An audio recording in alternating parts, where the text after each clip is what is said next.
I'm retracing Helen of Troy's journey, trying to unravel the stories that surround Helen, separating myth from reality.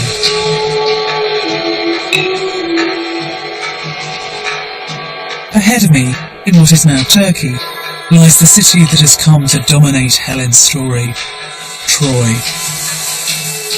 In the stories of the Trojan War, this is where Helen becomes the face that launched 1,000 ships. A huge Greek fleet sails to Troy ready to fight for her return, eventually triumphing by tricking their way into the city, hiding elite troops inside a giant wooden horse.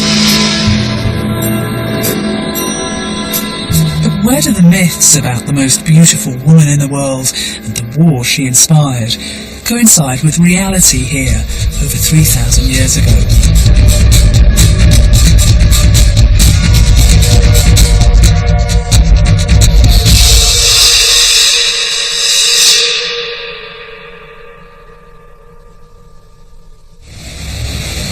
It's only once you get on a boat that you realise that Troy and Sparta are actually relatively close. There's a fragment from one of the lost epics called the Kypria that says it took just 3 days for Paris and Helen to make their journey. That's pretty optimistic for a Bronze Age boat, although they could just about have done it if they'd had perfect sailing conditions.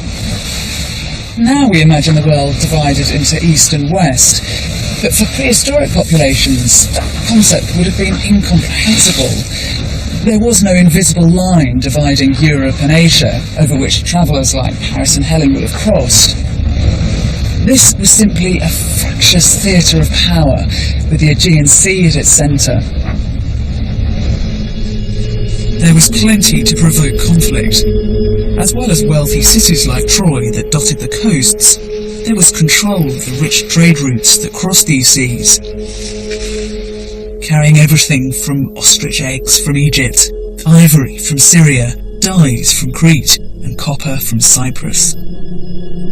It isn't a coincidence that Homer associated Helen's story so closely with this particular region, where trade and aggression ran hand in hand.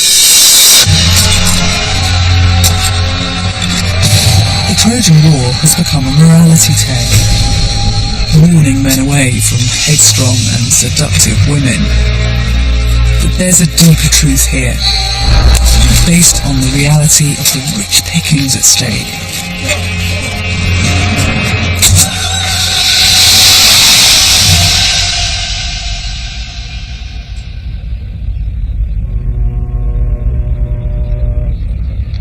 You can get a good idea of what a valuable prize Troy was here at Çanakkale, the nearest modern Turkish harbour, just 12 miles from the archaeological site of Troy. Over 3,000 years after the time of the Trojan War, these waters, the Dardanelles, are still one of the busiest shipping lanes in the world. Anything passing from the Mediterranean to the Black Sea has to travel through these narrow straits.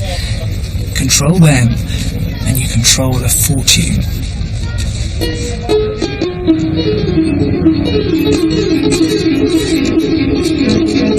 Nearby Troy was perfectly placed to exploit the potential value of this setting. It had its own beach harbour at Beshik Bay, so it's little surprise that the ambitious Mycenaean Greeks should have travelled overseas to make their presence felt here. Back in the 13th century BC, this is where any ship coming to Troy would have beached. The bay would have curved much further inland back then, and that headland afforded real protection against the tricky winds and currents that we start to get once you move from the Aegean up to the Dardanelles. Because it was such a perfect spot to stop, this was a favoured port of call for vessels from all over the eastern Mediterranean. So had Helen stepped down a gangplank onto these sands 3,000 years ago, she'd have come to a place full of the sounds and smells of exotic lands.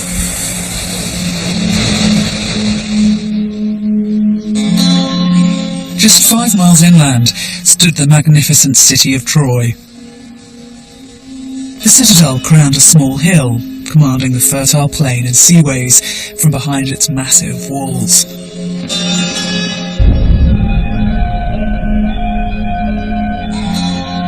The story of the rediscovery of Troy took its most dramatic turn over 130 years ago.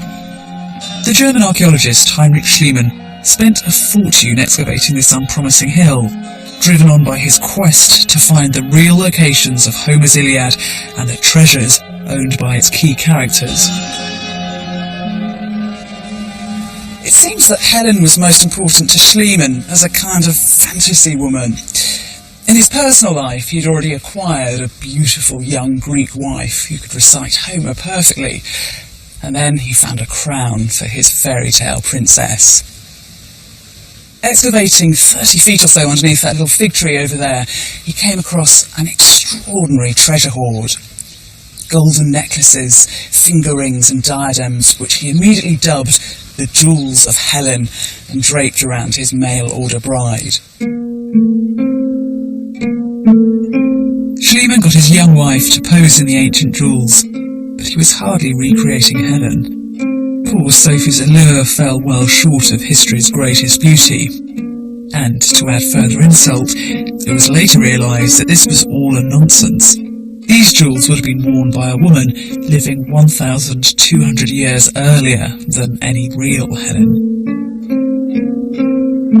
But in truth, Schliemann was underwhelmed by what he found. The site just seemed too small to be King Priam's city. When I first came here 20 years ago, it was actually pretty disappointing and very hard to imagine that this could ever have been Priam's glorious citadel. But archaeologists have been excavating here every summer since then, and they now realise that the site is a full 15 times larger than they previously thought. This was a jewel in the region. Before Helen's age, this mud brick palace had already been standing for 1,000 years. A newly arrived visitor from Greece over 3,000 years ago couldn't help but be impressed by Troy's wealth and sophistication. Where these stones now stand, there were walls 10 metres tall, guarding a settlement of up to 10,000 people. Archaeologists have found evidence for visitors and produce coming here from all over the eastern Mediterranean. These striped pots unearthed in Troy showed direct contact with the Mycenaeans. There's even evidence for settlers from Greece. A whole Mycenaean graveyard has been found near the coast. So a woman arriving here from Sparta in the Late Bronze Age would certainly not have been the first Greek to come to Troy. Whether she came as Paris's bride or as his whore, Helen now belonged to Troy. Had you been walking down here back in the 13th century BC, you'd have been joined by a whole stream of women making their way to the citadel. Contemporary evidence tells us that these courts had giant harems with a very strict hierarchy. There was the first wife, secondary wives, freeborn concubines called heir-tu, and then below that, a whole rank of women who were captives, basically little more than sex slaves. So women, often themselves the spoils of war, formed part of the lucrative trade coming and going through these gates.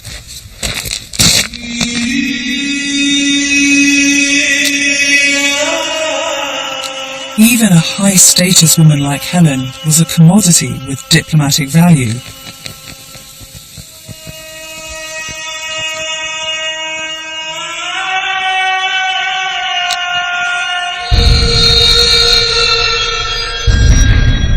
Because Troy has been levelled and then reoccupied so many times down the centuries, as you walk through the ruins, it's hard to get a sense of the remarkable dynamism of the Late Bronze Age city. But travel beyond the Dardanelles, and you'll find its 21st century equivalent. Istanbul.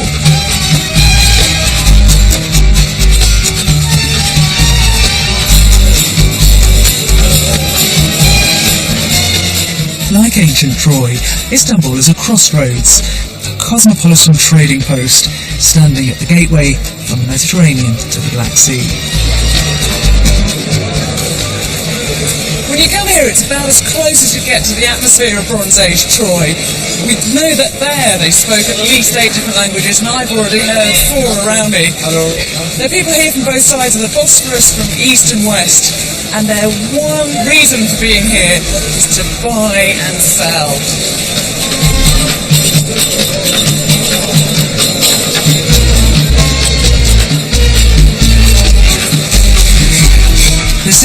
full of produce from all over the world, from local specialities to some luxuries that would have been for sale in the markets of the late Bronze Age. Excuse me, good afternoon. Good afternoon, okay. Do you have any rose petals? Yes, I have. Yeah? Oh, lovely. Yeah. Can I smell them? Please. Oh, it's lovely.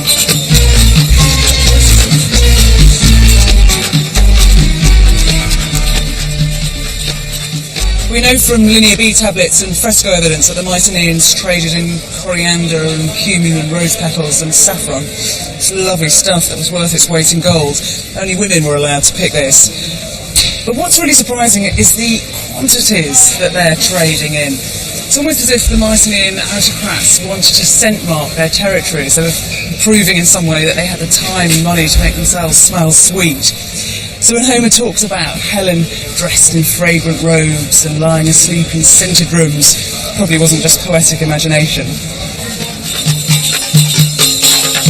As a rich trading centre, the Trojans were hardly without friends, or at least commanding neighbours who wanted a piece of the economic and political action. Lying to the east was the enormous Hittite Empire that dominated much of the area right down to the frontier with Egyptian territories. On the edge of all of this was Troy, known in the late Bronze Age as Wilusa, sandwiched between the worlds of the Hittites and to the west, the Mycenaeans.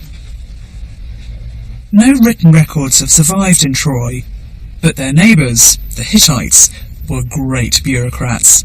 And as a superpower, the Hittites were intimately involved in the life of the wealthy maritime city of Troy. Their records allow us a glimpse of Trojan life and politics. This is a lovely little piece of evidence that shows how strong the ties were between the Hittites and the Trojans. It's a personal treaty between the king of Troy, Alexander, and the king of the Hittites, Muwatalli II. Basically, it's a pact of non-aggression, but it also sets down the dynamic of the relationship between the two. The king of the Hittites, Muwatalli, thunders, "If I write to you, Alexander, take charge of infantry and chariots. Send them to my aid immediately." It's very clear who has the upper hand here.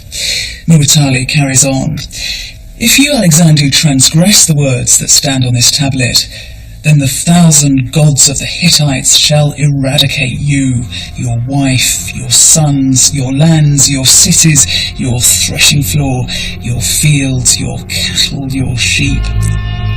But if you observe these words, you shall thrive in the hand of my majesty." It's only a little thing, but it shouts loud and clear. The Hittites of Mosul, you have to keep on the right side of them. Study the Hittites, and the men and women who inhabited this part of the world in the Bronze Age start to come into focus.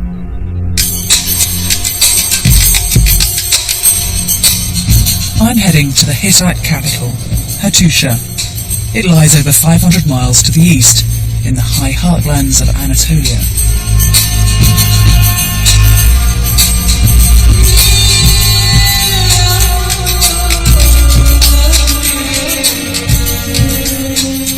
Even today, it takes a good 12 hours to drive to the Hittite capital from western Turkey.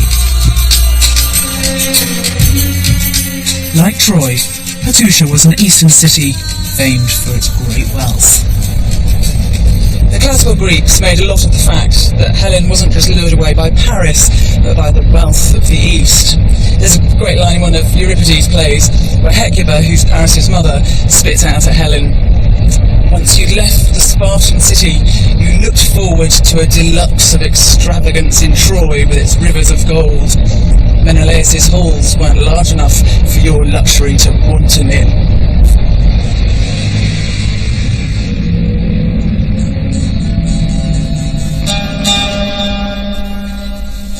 The classical writers weren't exaggerating. The trail I'm following brings me this far east because here it's uniquely possible to glimpse the material wealth and far-reaching influence that some women enjoyed at the time of Helen.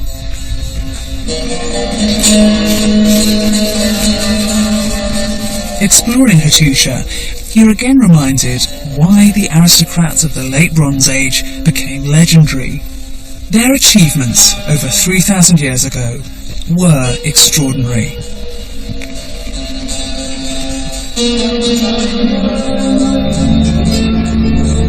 This spectacular rampart is over 30 metres tall and 250 metres across.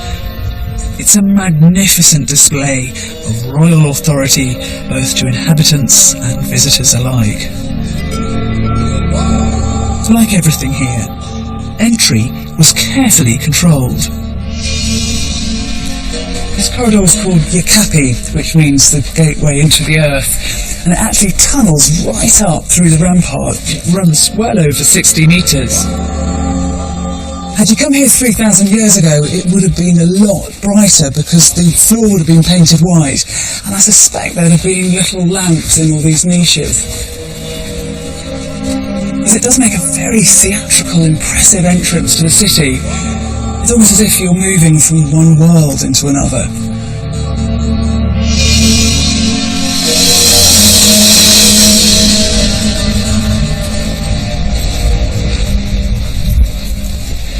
Once you finally emerged from the tunnel, you'd have been in no doubt that you'd been embraced by a superpower. Hattusha is a massive complex. Those square footprints that you can see would all have been temples, and beyond that there's a royal citadel, and then as far as the eye can see, the land is controlled by the Hittites. Not only that, but Hittite power can be felt as far south as Syria, to the east in the Euphrates, and way, way out west in Troy. And that power was wielded by both men and women.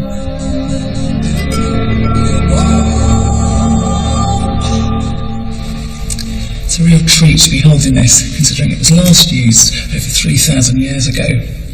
This is an imprint of a seal of King Hattusili III and Queen Pudahepa. You can see her names written down here phonetically. Pudahepa. It was actually quite common for kings and queens to share seals, and for aristocratic women to have a degree of independence from their consorts. But Pudahepa pushes things that bit further. She has her own seal, and through sheer force of character becomes one of the movers and shakers of the Late Bronze Age. Some of the Hittite queen's correspondence, with her personal seal attached, still survives. It shows that she could face down the mightiest rulers of the region.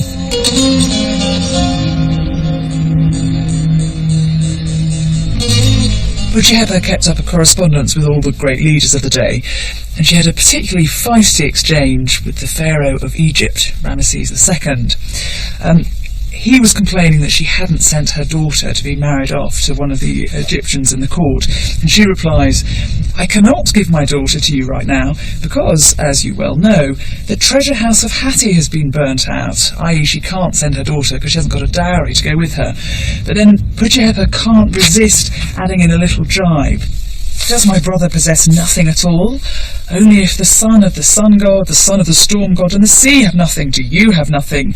Yet, my brother, you seek to enrich yourself at my expense? That is worthy of neither your reputation nor your status." She's clearly a woman who knows how to stick up for herself.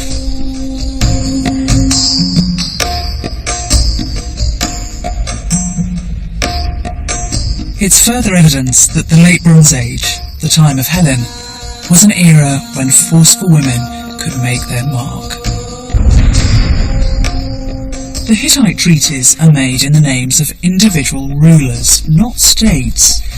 They bear this out as a period when individual leaders could control the fate of vast populations. So this was an age of heroes and of heroines.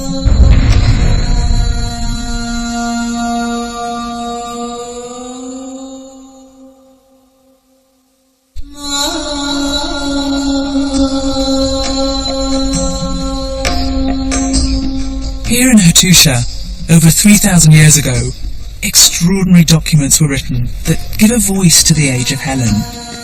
They don't only tell us about the powerful personalities of their leaders, but also how relations between men and women were defined. If a man sins with his mother, it is an abomination. If a man sins with his daughter, it is also an abomination. If a man has a wife, and the man dies, his brother shall take his wife, then his father shall take her.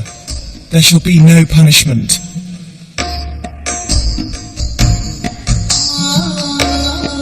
Hittite laws frequently cover the breakdown of family relations and questions of sexual consent, just the sort of issues at the heart of the story of Helen and Paris.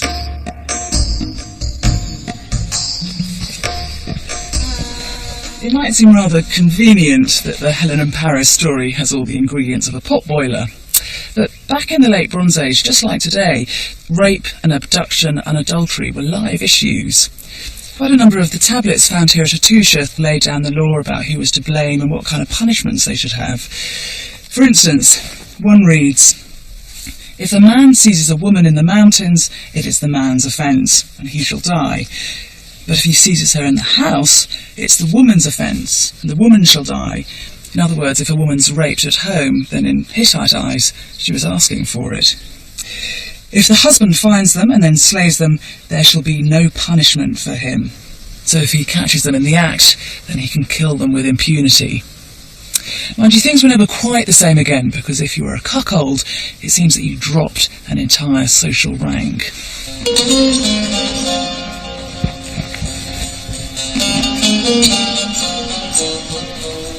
And when adultery reached the ranks of aristocracy, the crisis could escalate. In one particular case, the Hittites had to be brought in to cool down two states who were at the brink of war because of the behaviour of a princess. A royal bride had been sent to the young king of Ugarit. Things didn't quite go to plan.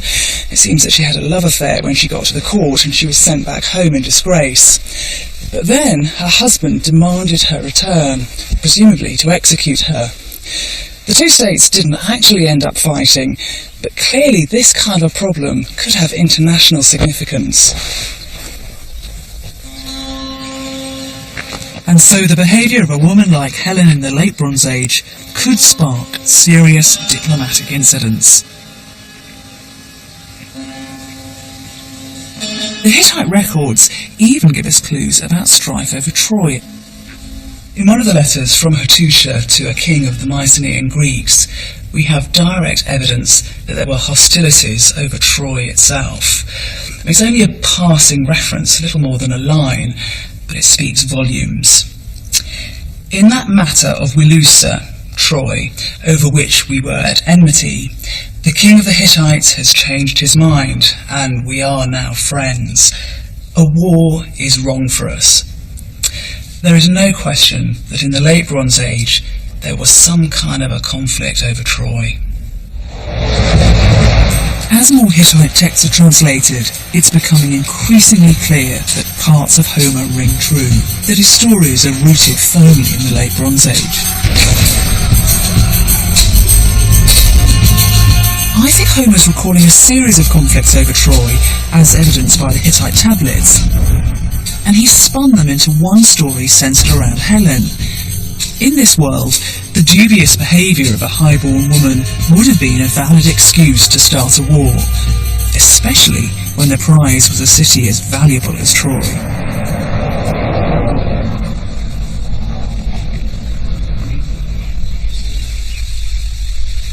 It's therefore appropriate that Homer remembers Helen as an active protagonist in the conflict.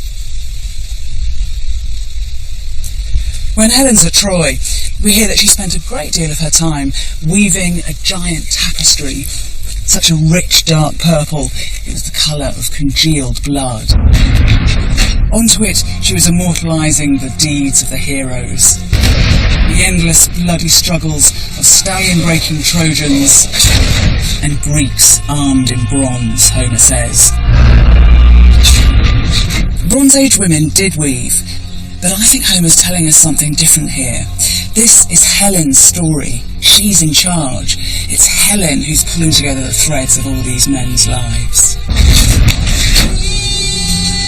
Homer composed the epic of Helen and the Trojan War 400 years after the event. But he was drawing on a bardic tradition of storytelling that had been repeating the epic stories down through the centuries. So some of Homer's lines do correspond directly with late Bronze Age archaeological evidence, such as the description of armoury that had disappeared by Homer's era. Odysseus, for instance, is described as wearing a helmet like this, thickly covered in boar's tusks, typical of those actually excavated from Mycenaean sites. So you sometimes have accurate military detail heightened by dramatic poetry.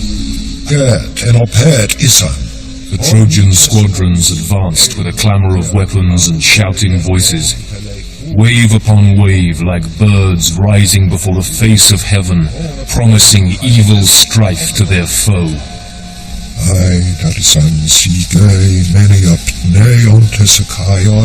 But the Greeks came on in silence, breathing fury, resolved to stand shoulder to shoulder.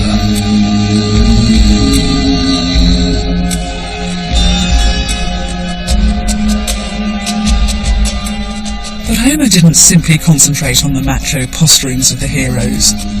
Like other Greeks, he saw an intimate connection between war and lust.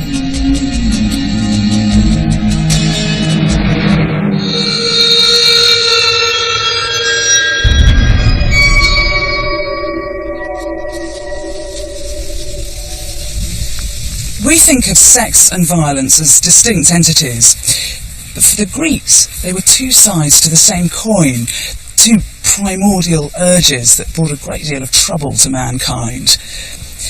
It's easier to understand the relationship between the two when you remember how the Greeks regarded Eros.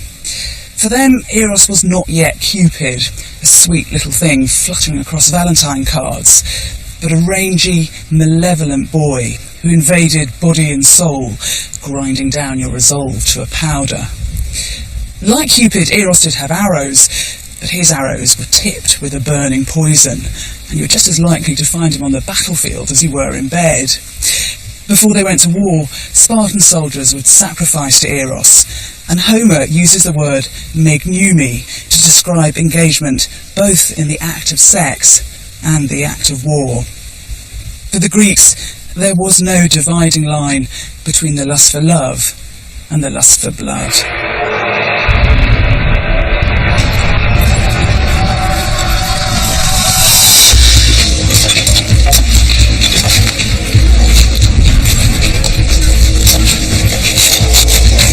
In Homer's version of the Trojan War, written centuries after the actual fighting, some of the lines clearly refer to his own era, the Iron Age. For instance, he describes all the fighting as taking place on foot, whereas in the late Bronze Age, the real time of the Trojan War, one weapon in particular was supreme on the battlefield: the chariot. The time of Helen abounds with images of chariots at war. This was the high-status weapon.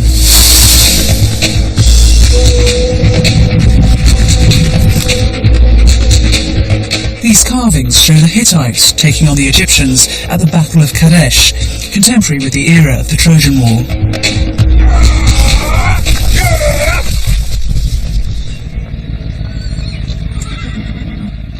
To investigate whether this really was fighting fit for the Mycenaean and Trojan heroes, an Ajax or a Hector, we've brought accurate replica late Bronze Age chariots back to the plains of Troy. Mike Loads, an expert in ancient weapons, has trained horses he's hired from local gypsies to pull them. Usually these animals pull farm carts, but today they're war horses. They've got a lot to live up to. The Hittites wrote extensively about how to get a horse into peak condition.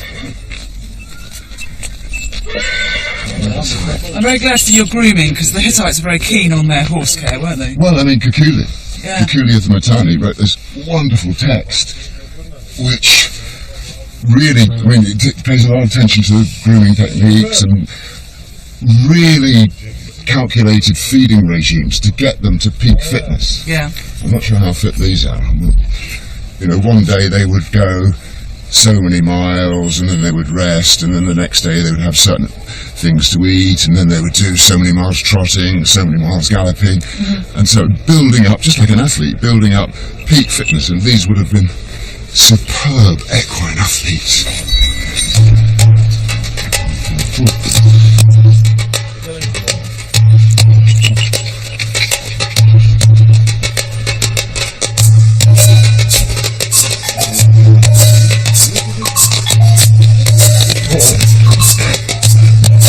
I'm not sure we'd have done this in the late Bronze Age, because it's usually men and women separately. But we're not in the late Bronze Age. Indeed, So we can welcome break aboard. a few rules. Keep your legs flexed, so you just take the shock of the bounce. Yeah. Hang on, boy. Very sedately to that. Fantastic.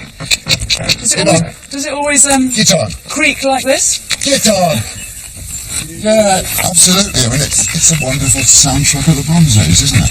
There's the leather and the wood, and it creaks, and the harness jingles, and that's what it sounds like being on a chariot. Yeah. I love the bells. I've never imagined they'd have bells on them. Yeah, well, the bells are great because the horses have the bells on all their lives, even when they're out grazing. So they're used to that constant ringing, and the function of that is that becomes the dominant sound in their ear. Get up, you lazy man.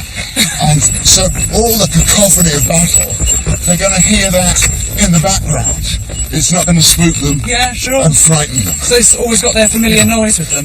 Well, Homer talks a lot about that, about the screams and cries of anguish from the battlefield, so I guess they've got that as a familiar, then, as you say, it's not going to spook them. Get on!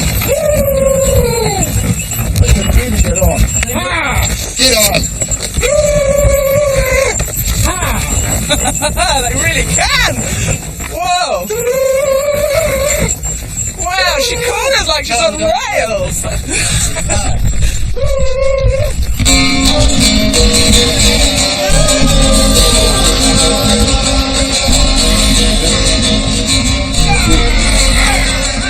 Composing in the Iron Age, Homer describes chariots as little more than battle taxes, dropping off his heroes to do the real fighting on foot.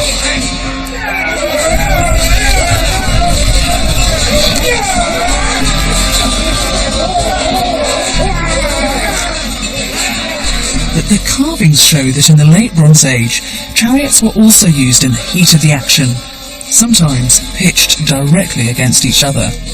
Our large Hittite-style chariot is going to do battle with this lighter Mycenaean vehicle. So this is the Greek chariot, is it? Yeah. Because, I mean, the traditional view is that the Mycenaeans wouldn't have used them for warfare, that they'd have just used them for taxes. At this period, everybody is fighting in chariots. And if the Mycenaeans have come over here to fight on this chariot country, I mean, this is chariot country. Yeah, exactly. They wouldn't So have if had they're a going to take chance. them on, and we know they had chariots. They're going to use them.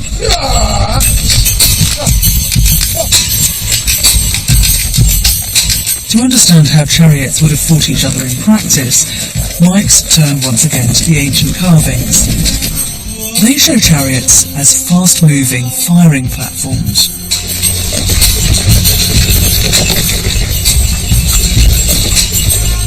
The great thing about the chariot as a mobile missile platform is it can take the archer where he needs to be, and then he can start picking off the enemy.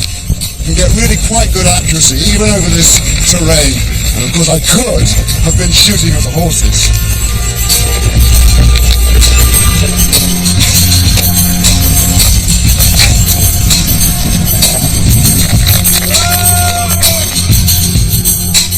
In the late Bronze Age, the bow was the weapon of kings and pharaohs.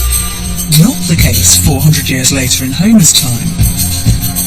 For him, bows weren't purely heroic. Instead, they were often the weapon of the coward, killing at long range. For example, he puts a bow into the hands of Paris to kill unbeatable Achilles. And in the Iron Age, this grand chariot warfare was nearly all gone as well. But the larger-than-life Bronze Age characters skilled in its practice outlived their time, surviving in popular imagination and in Homer's poetry. Homer would have loved all of this, because if you read the Iliad, it is almost cover-to-cover gore. And he was bothered by the inconsistencies and messiness of war, but he certainly didn't mince his words when it came to describing the various gruesome ways that men could die. This is a passage from Book 16, and if you're squeamish, you should cover your ears. Idomeneus de erimanata, catastoma vele calcul. Idomeneus skewered Eurymus straight through the mouth, the merciless brazen spear point raking through, up under the brain to split his glistening skull. Teeth shattered out, both eyes brimmed to the lids with a gush of blood and both nostrils spurting. Mouth gaping, blowing convulsive sprays of blood, and death's dark cloud closed down around his corpse. And of course all this was laid at Helen's door. It was just that one moment of eta, is the Greek word, abandonment, that caused the deaths of thousands and thousands and thousands of men. Once again, it's eros and eris, love and strife, sex and violence, walking together hand in hand.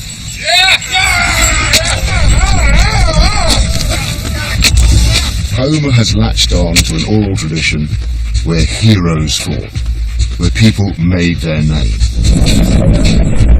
Chariot warfare is spectacular. It is show-offy. It is glamorous.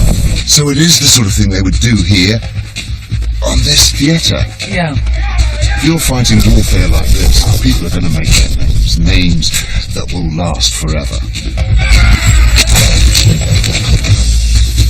Many of the most dramatic scenes in Homer involve heroic single combat. In one of the most famous episodes in the Iliad, Homer tells how Paris agrees to take on Helen's aggrieved husband Menelaus in full view of the city. Helen's sitting in her rooms, but Iris, the messenger of the gods, calls her out. "You can't miss this," she says.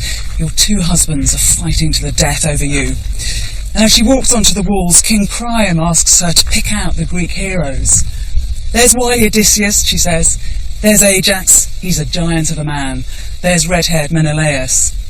And as she stands up here, in full view of everyone, she's a prize for Greeks and Trojans alike. The old men of Troy start to gossip, whispering in their dry voices like cicadas. "Ah, there she goes," they say. "Now I understand why we're suffering such agony. What beauty, terrible beauty."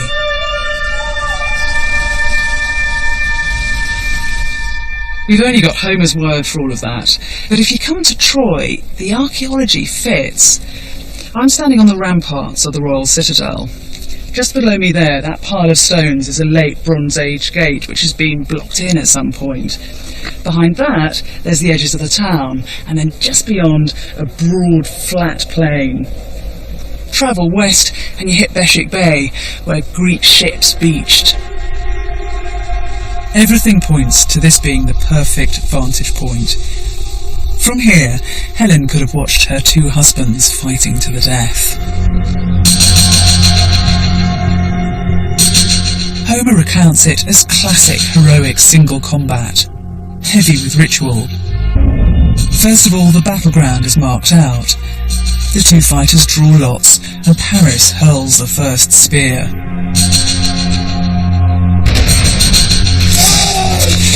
It pierces Menelaus' shield, but doesn't wound him. He then throws, but now Paris' shield holds firm. Then the fighting becomes less ordered, less honourable. Helen's first husband grabs Paris by the helmet and drags him back to his comrades. The Greeks are going to hack Paris to death. Yet once again, where there's violence, sex is never far away.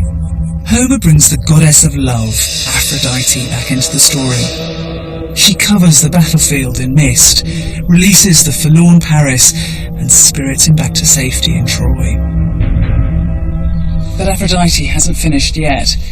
She leaves Paris stretched out languidly on his bed and goes to fetch Helen, forcing her to pay homage with aphrodisia, the things of sex. But Helen doesn't want to sleep with Paris. She's embarrassed by him. He's dishonoured her. She tries to resist him. She tries to fight Aphrodite. But you can't take on the goddess of love and win. The more Helen pours scorn on Paris, the more she provokes him, the more lustful he becomes. It's one of the most erotic moments in the Iliad. But come, Paris says, never as longing for you overwhelmed me so. He led the way to the bed. Wife went with him. And now, while the two made love in the large carved bed, Menelaus stalked like a wild beast up and down the lines. Where could he catch a glimpse of magnificent Paris?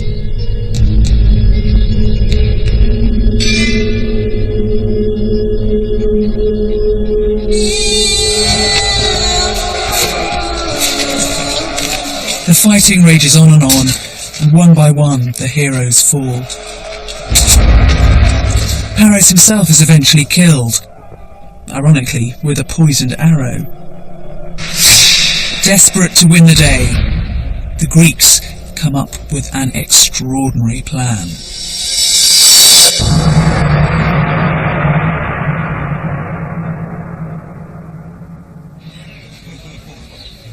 If there really was a Trojan horse, it certainly didn't look like this one at Troy today. It's hard to imagine anyone hiding troops in here. The Trojan horse has become an icon of the war and of the superiority of Greek brain over Trojan brawn. And it's helped to cement Helen's reputation as dangerous and untrustworthy. As she endeavours to betray her Greek kinsman inside the horse, she's once again the archetypal fickle woman. She walks around the horse 3 times, stroking its flank.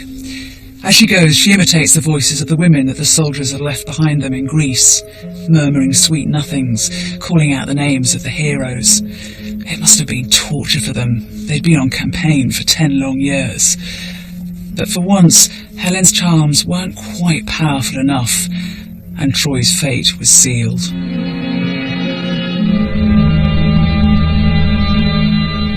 As the city slept, the Greek heroes crept out and threw open the gates.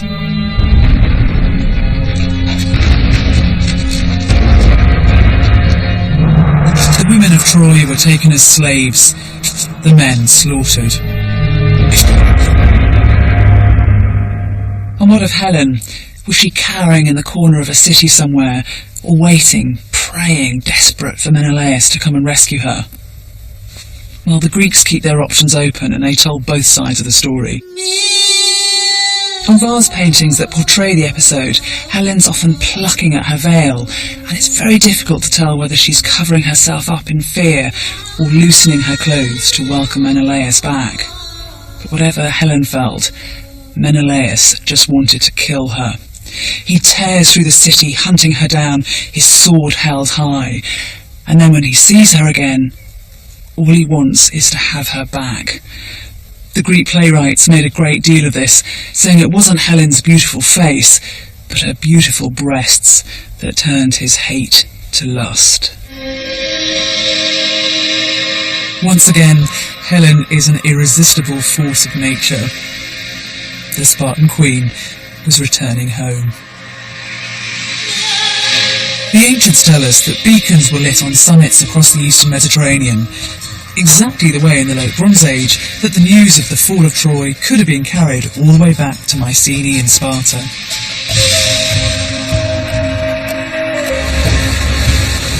Meanwhile, Helen and Menelaus were taking a slower route home by sea.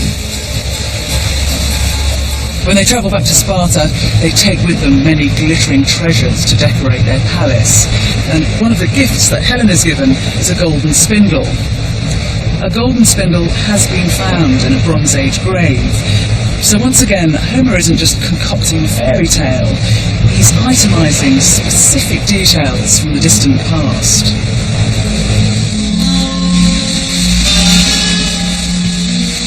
Helen and Menelaus eventually return to their palace, high above the Spartan plain.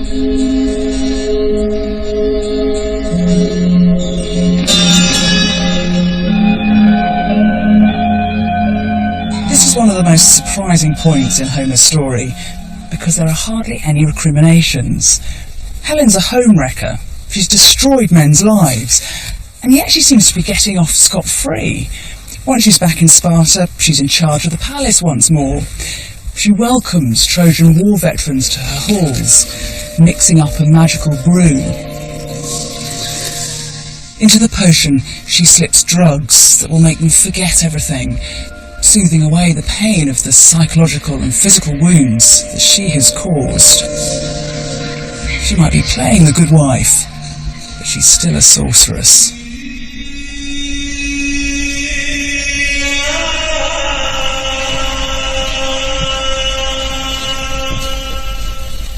So even in her later years, Helen still crackles with danger.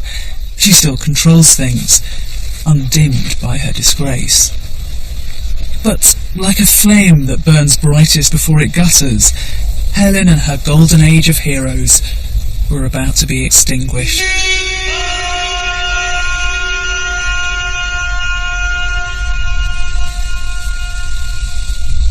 Archaeologists have discovered that shortly after the period of the Trojan War, around about 1200 BC, the civilizations of the Eastern Mediterranean all suffered major catastrophes.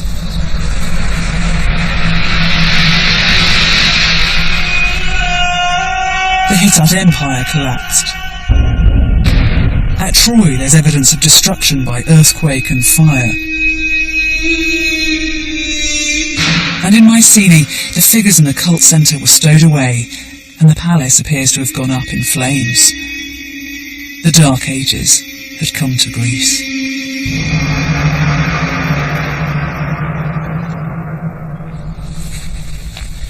There were great fires here in the Spartan citadel too. The only clue we have to the human tragedy are 3 skeletons. One of a woman about 30 years old who'd been trussed up and then hurriedly buried in a shallow grave, and 2 small children. From now on, this palace would be abandoned. But Helen refuses to go away. If there's one thing I've learnt about her, it's that she's a survivor. Civilizations might come and go, but no one forgets her name. And although down the centuries the beautiful Helen came to be vilified, here at Sparta she lived on, a vital life force, worshipped as a godlike creature. And on this hill, right next to the Spartan palace, her likely Bronze Age home, this shrine was raised to Menelaus and his wandering wife, a place known for centuries simply as Helen's Temple. Helen had moved from real woman to sublime beauty.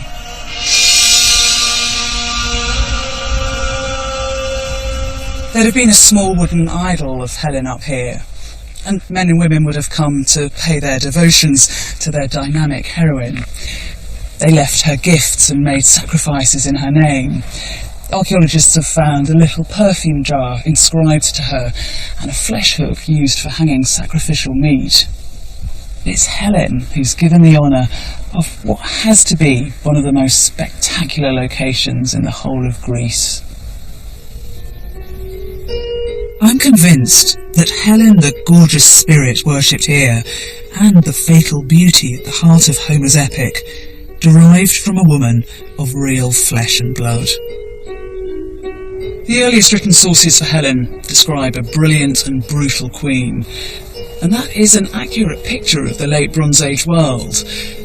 There's no doubt that here at Sparta there lived a dazzling aristocratic woman who had a special relationship with her gods and who controlled the lives of the men around her. A figure of such power and allure couldn't be allowed to fade from history. She'd inspired desires, fantasies and fears for millennia. Throughout my journey, I've seen that Helen, as one of the most famous women of all time, has been perpetually hijacked for the purposes of both men and women. Homer made her the excuse for war, her abduction justifying the death of thousands, a dangerous ally of the gods. In Greek plays, she's an effortless manipulator, the cause of hatred between East and West. Right through history, she's been an object lesson in women as victims, sometimes passively, sometimes as rape fantasy. At other times, she's the skilled seductress, the powerful woman able to control men to suit her will. But women revered her for her potency and beauty.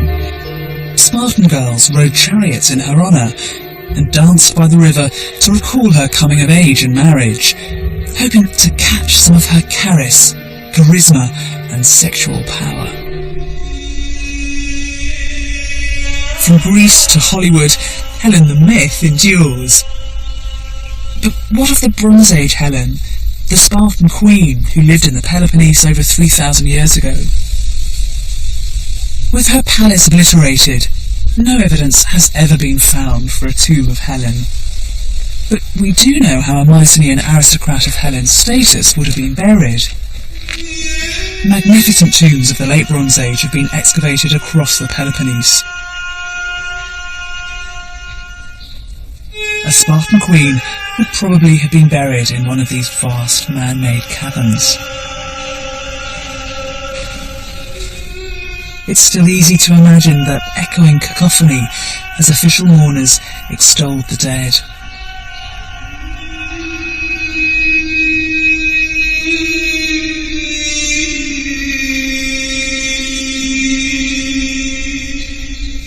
We can piece together the ceremony from archaeological discoveries in tombs. The corpse would be laid down on the ground or on a bench and surrounded with rich goods. In one grave, a woman's been buried with a bronze mirror pressed right up close against her face. Religious figurines were placed around the body. Daggers have been found in women's graves, along with the tools used in life to enhance their beauty.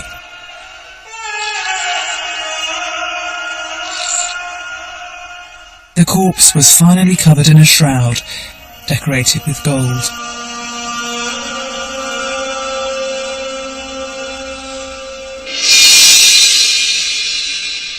There'd be little incense burners here and oil lamps too.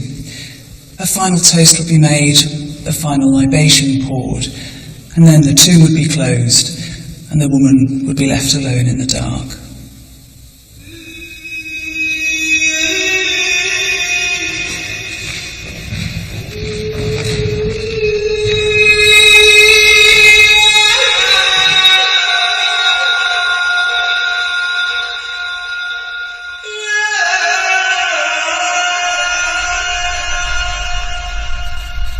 Because the Late Bronze Age tombs of the King and Queen of Sparta have disappeared, we will never find Helen's body, and so it seems her prophecy from the Iliad that she has an evil destiny to be a singer's theme for generations to come will always be fulfilled.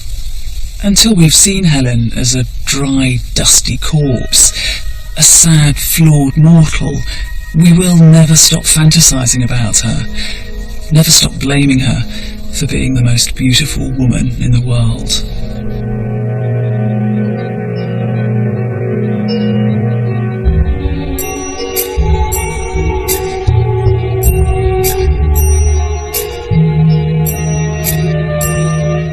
We hope you've enjoyed Helen of Troy. You can find the book of the series at ABC shops and centres.